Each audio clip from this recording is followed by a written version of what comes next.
Moscow. The British Prime Minister is blaming gangs, BlackBerry phones and even social networks for inciting the violence in the country. David Cameron's also said parts of society are sick, but locals in the affected areas say they've been neglected by the government for years.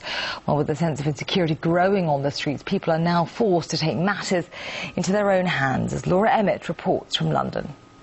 England is our country! A warning to looters. If you come out to Enfield tonight, you'd better be in disguise. At the first sign of trouble, this is what happens. Around 500, mainly young men, chase down the road after police, ready to drive troublemakers out of town.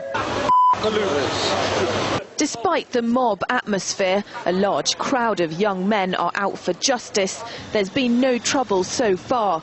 Most are ordinary people out to protect their communities. A lot of people are here to help.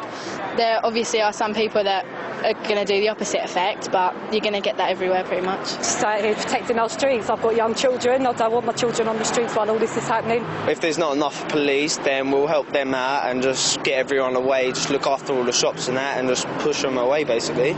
We don't want to go after anyone or cause any trouble. We just want to make sure that no one comes into our town and starts smashing shops up and looting and rioting.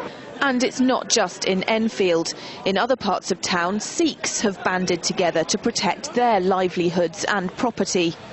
Sons and daughters come together with us and say, let's solve out the problems without undue violence and causing distress to each other, which then takes it onto a further level, causing further violence and distress.